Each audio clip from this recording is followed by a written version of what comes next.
A seguir, uma interpretação bíblica sobre como uma tempestade econômica perfeita poderia abrir caminho para a chegada do Anticristo. No início deste ano, analistas do Bank of America alertaram que a dívida dos Estados Unidos está prestes a aumentar para adicionar $1 trilhão a cada 100 dias. Aqui está uma citação da Forbes, que diz: a secretária do Tesouro dos Estados Unidos, Janet Yellen, alertou que os países ao redor do mundo estão se afastando do dólar dos Estados Unidos, à medida que a dívida de $34 trilhões dos Estados Unidos alimenta os temores de colapso, com o Bitcoin e as criptomoedas lentamente corroendo a dominância do dólar. O bilionário e proprietário de grandes empresas como a Tesla, Elon Musk, tweetou isso. E isso provocou uma conversa com muitos meios de comunicação relatando que Elon Musk alertou que o dólar dos Estados Unidos está caminhando para a destruição, e a dívida de $35 trilhões poderia falir os Estados Unidos. Então, como tudo isso contribui para criar o ambiente certo que poderia ver o Anticristo aparecer como um tipo de salvador global? Bem, o dólar dos Estados Unidos é crucial para a economia global, e se a economia dos Estados Unidos colapsar, isso seria horrível não só para a América, mas traria problemas para o resto do mundo. No entanto, muitos estudiosos acreditam que um colapso econômico global é exatamente o tipo de ambiente necessário para a emergência do Anticristo. Ele surgirá das sombras e virá para o primeiro plano da cena global, oferecendo ideias e soluções para as economias do mundo. O Anticristo não parecerá ser mau quando chegar ao poder. De fato, ele será aclamado como um herói benevolente, abundante em charme, sabedoria e soluções para os graves problemas que afligem o mundo.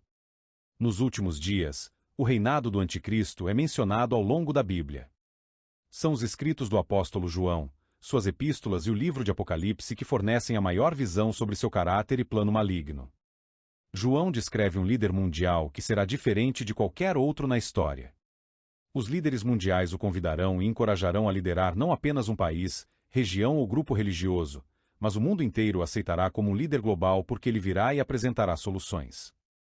Uma teoria é que um colapso econômico global será a oportunidade perfeita para a introdução de uma moeda única mundial como solução, e isso inevitavelmente levará ao cumprimento de Apocalipse 13, versículos 16 a 17, que diz: também obrigou a todos, pequenos e grandes, ricos e pobres, livres e escravos, a receberem uma marca na mão direita ou na testa, para que ninguém pudesse comprar ou vender, a não ser que tivesse a marca, que é o nome da besta ou o número do seu nome. Outra peça do quebra-cabeça a ser observada é que Daniel 9, versículo 27, nos diz como o Anticristo fará um tratado de paz com Israel, então ele se apresentará como um solucionador de problemas, um pacificador, mas tudo isso é uma decepção porque ele depois quebrará esse tratado.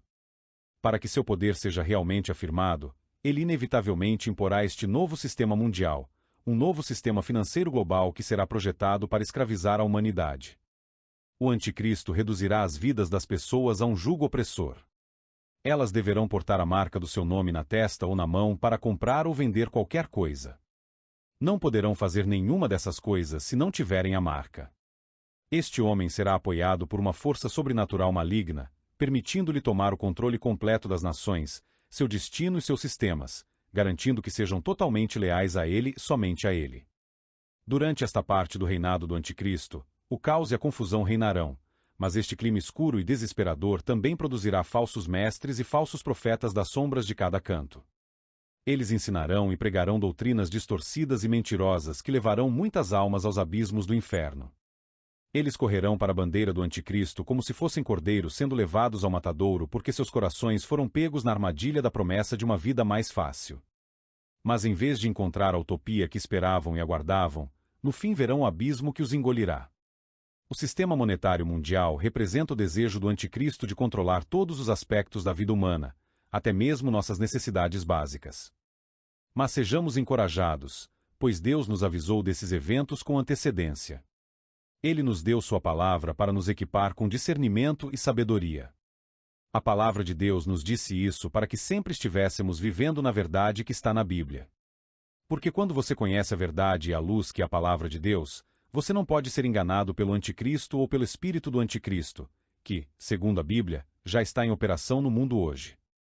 E assim, devemos permanecer firmes em nossa fé, recusando-nos a comprometer nossa devoção a Cristo, mesmo que isso signifique enfrentar dificuldades e perseguições. Uma perspectiva bíblica sobre essa discussão em torno da doença X. Algumas pessoas especulam que a Organização Mundial da Saúde, OMS, poderia um dia ser a organização que praticamente governa o mundo. Agora, enquanto isso permanece a ser visto, a OMS tem se preparado para algo chamado doença X. É importante esclarecer. No momento deste vídeo, não há nenhum vírus ou bactéria circulando agora chamado doença X que esteja causando doença. A OMS está se preparando para o futuro. Esta é uma doença hipotética chamada doença X. Eles estão se reunindo na esperança de garantir algum tipo de plano de ação. Para muitas pessoas que ouvem esta notícia, a notícia de um possível futuro vírus mortal, isso será uma causa de grande ansiedade no coração de alguns e quase criará uma cultura de medo. Mas como cristãos, somos comandados a não temer. Não devemos temer pestilências, ameaças de guerra, qualquer mal ou demônios. Quando os filhos de Israel estavam vagando no deserto depois de terem sido libertos do Egito, começaram a reclamar sobre comida e água. Começaram a acusar Moisés de trazê-los para o deserto para morrer. Alguns até propuseram voltar ao Egito. Como as pessoas esquecem rapidamente. Como nós esquecemos rapidamente tudo que o Senhor fez. Quero dizer, para os filhos de Israel, Deus não acabou de libertá-los da escravidão de um dos impérios mais poderosos do planeta. Deus não acabou de derrotar o exército mais bem equipado daquela época sem levantar uma espada. Deus não acabou de provar sua superioridade aos deuses do Egito com 10 pragas milagrosas. Como esquecemos rapidamente o que Deus fez? Como esquecemos rapidamente de onde Deus nos trouxe? Como os filhos de Israel, tudo o que precisamos fazer é olhar para trás e ver o que Deus já fez por nós. Olhar para trás e ver de onde Deus nos trouxe. Olhar para trás e ver como Deus nos trouxe até este ponto no tempo. Quando lembramos, então podemos avançar com poder e confiança de que Deus não nos trouxe até aqui para nos abandonar agora. Veja, o medo é um mentiroso porque o medo leva você a esquecer tudo o que Deus fez. O medo cria uma nuvem que faz você pensar que está sozinho. Faz com que evidências falsas pareçam reais. E uma forma de o medo se manifestar na sociedade de hoje é na prevalência de transtornos de ansiedade, doenças relacionadas ao estresse e condições de saúde. E, claro, parte disso é resultado do estado atual do mundo, mas a crise de saúde global apenas amplificou o que já estava lá. A ansiedade e o estresse estão associados ao medo. As pessoas temem o futuro. Temem um colapso econômico. Tememos o passado. Tememos coisas que não podemos controlar.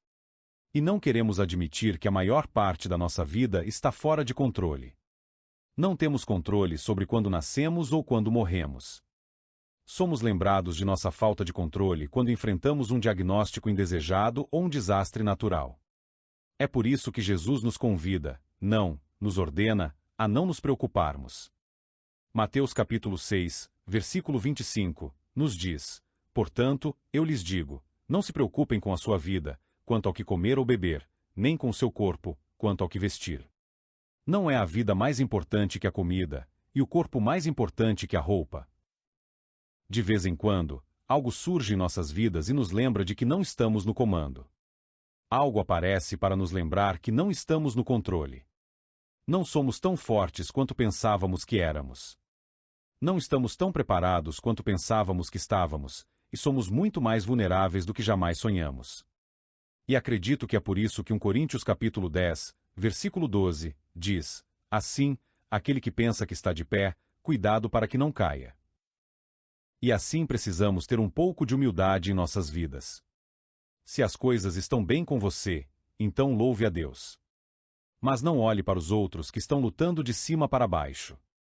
Ninguém é imune aos problemas da vida. O cristão mais orante que você conhece tem suas próprias batalhas pessoais. A pessoa mais legal que você conhece, aquela pessoa que sempre tem um sorriso no rosto, essa pessoa também tem seus próprios desafios. Mas, querido ouvinte, deixe-me dizer-lhe isto: independentemente do fardo que você enfrenta, independentemente da luta em que você está, o Senhor tem você em seu coração. Deus prometeu estar com você, não importa o que aconteça. O Senhor disse: não o deixarei nem o desampararei. Se você se envergonha do seu pecado, se sente mal e arrependido, arrependa-se e anime-se. Deus nunca o abandonará. Se você se sente desqualificado, Anime-se. Deus nunca o abandonará. Esta promessa é verdadeira hoje e amanhã e depois de amanhã e todos os dias depois disso. Você e eu não podemos viver mais do que a misericórdia de Deus. Não podemos viver mais do que as promessas de Deus. Elas sempre viverão mais do que nós porque a palavra dele é verdadeira para sempre. Agora, muitas pessoas estão cegas para essa verdade. E estar cego para as promessas de Deus é a razão pela qual tantas pessoas estão atormentadas com preocupação e medo. Os corações de tantas pessoas estão pesados porque não se abriram para a verdade nas promessas de Deus. E quando você está cego para essa verdade, você se preocupa com isso, aquilo e tudo mais. Minha saúde vai se manter? Eu viverei para ver meus netos.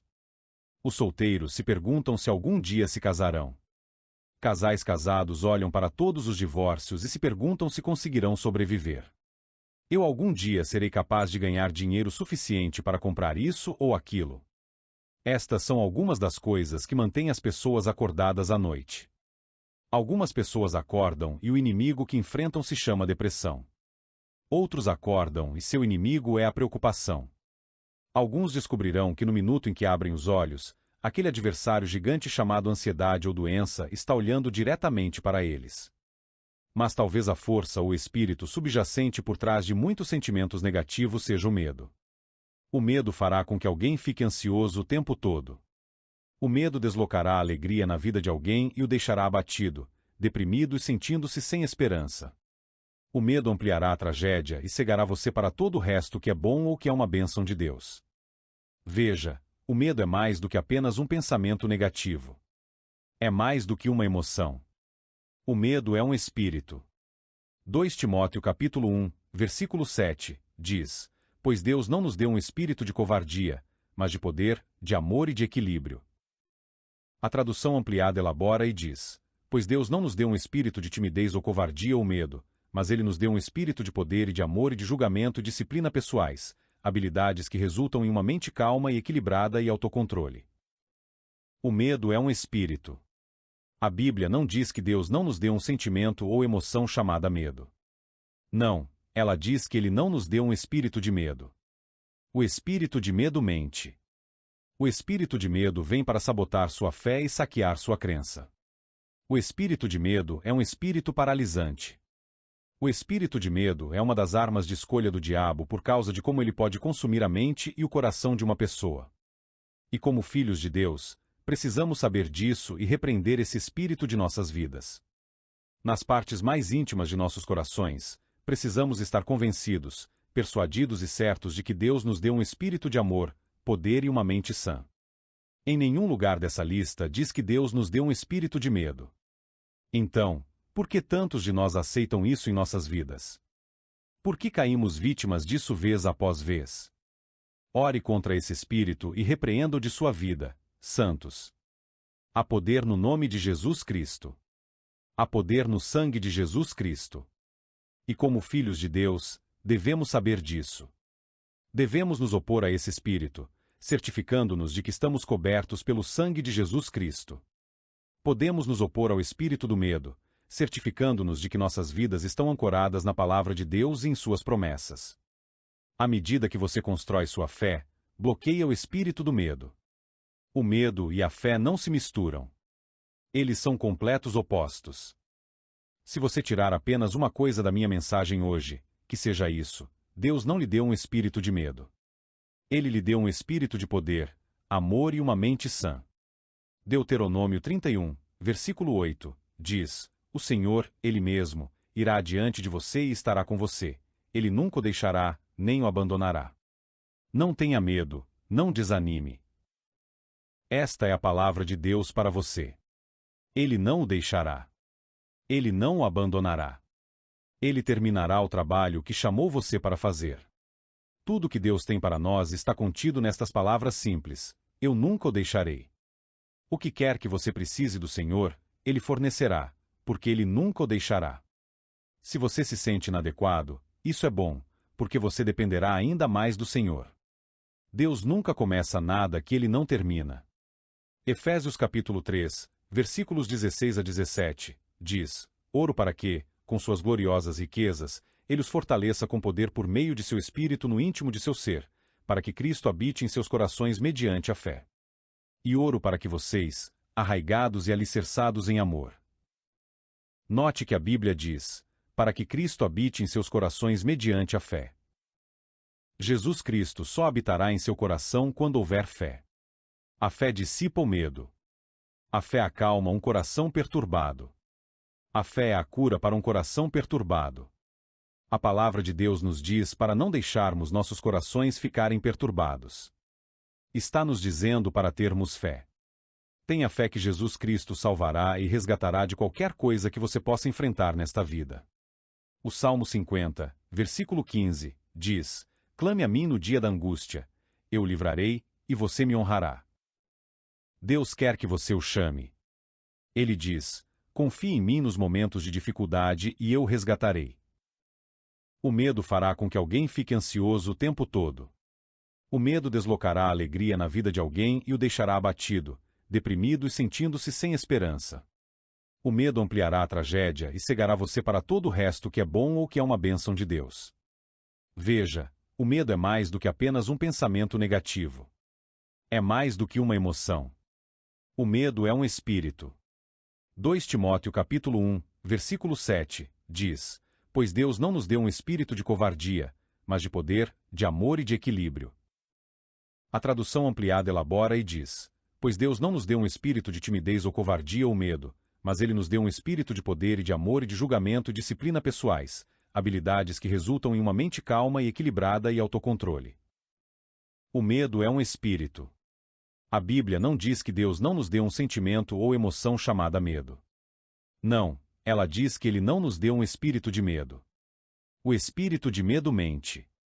O espírito de medo vem para sabotar sua fé e saquear sua crença. O espírito de medo é um espírito paralisante. O espírito de medo é uma das armas de escolha do diabo por causa de como ele pode consumir a mente e o coração de uma pessoa. E como filhos de Deus, precisamos saber disso e repreender esse espírito de nossas vidas. Nas partes mais íntimas de nossos corações, precisamos estar convencidos, persuadidos e certos de que Deus nos deu um espírito de amor, poder e uma mente sã. Em nenhum lugar dessa lista diz que Deus nos deu um espírito de medo. Então, por que tantos de nós aceitam isso em nossas vidas? Por que caímos vítimas disso vez após vez? Ore contra esse espírito e repreenda-o de sua vida, santos. Há poder no nome de Jesus Cristo. Há poder no sangue de Jesus Cristo. E como filhos de Deus, devemos saber disso.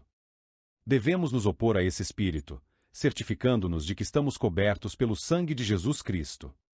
Podemos nos opor ao espírito do medo, certificando-nos de que nossas vidas estão ancoradas na palavra de Deus e em suas promessas. À medida que você constrói sua fé, bloqueia o espírito do medo. O medo e a fé não se misturam. Eles são completos opostos.